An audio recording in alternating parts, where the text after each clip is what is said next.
লইটা শুটকি রান্না করছি আর শুটকিগুলো আমি আগে সিদ্ধ করে বেছে নিয়েছিলাম। এই তো পেঁয়াজের উপরে শুটকিগুলো দিয়ে দিলাম, লবণ দিয়ে দিলাম। এখন হালকা করে শুটকিগুলো ভেজে নিচ্ছি।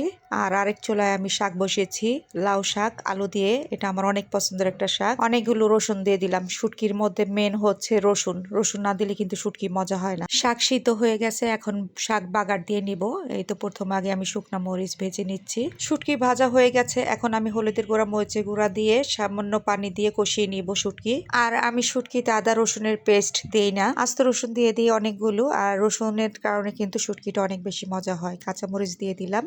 এভাবে শুটকি রান্না করলে শুটকি কিন্তু অনেক বেশি মজা হয়। মরিচ ভাজা হয়ে গেছে, এখন আমি পেঁয়াজ আর রসুন কুচি দিয়ে দিলাম। রসুন আর পেঁয়াজ বাদামি করে ভেজে নিব।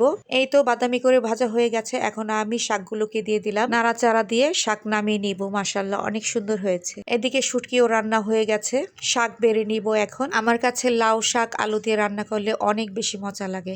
এভাবে রান্না করলে আপনাদের কেমন লাগে কমেন্টসে জানাবেন। আমি চেষ্টা করি সবকিছুতে একটু কম তেল দিয়ে মজা করে রান্না করার।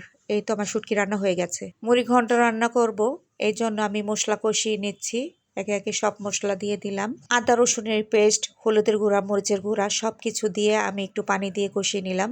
শুটকি বেড়ে নিব এখন। যেদিন শুটকি রান্না করি সেদিন আমার আর কিছু লাগে না। শুটকি আমি এত পছন্দ করি। শুটকি আর শাক এই দুইটা আইটেম হইলে 2 প্লেট ভাত এমনিতে খাওয়া যায়। শুধু ডায়েট করি বলে কম পরিমাণ খাওয়ার চেষ্টা করি আর কি। আমি মুড়ি ঘন্টার ডাল আগে থেকে সিদ্ধ করে রাখি, আর কষানোর মধ্যে মুড়ি ঘন্টার ডাল দিয়েছিলাম, এখন মাথা দিয়ে দিলাম। আজকে আমি কাতল মাছের মাথা দিয়ে মুড়ি ঘন্ট করছি, জিরা দিয়ে দিলাম বেশি করে। আমার হাতের মুড়ি ঘন্ট বরাবরই অনেক বেশি মজা হয়। পোয়া মাছ আর মেনি মাছ, দুইটা মাছ একসাথে করে রান্না করছি। এই মেনি মাছটার কিন্তু 3টা নাম আমি জানি, মেনি মাছ, রয়না মাছ আর বেদা মাছ। আপনাদের জেলায় এই মাছকে কি নামে ডাকে কমেন্টসে জানাবেন।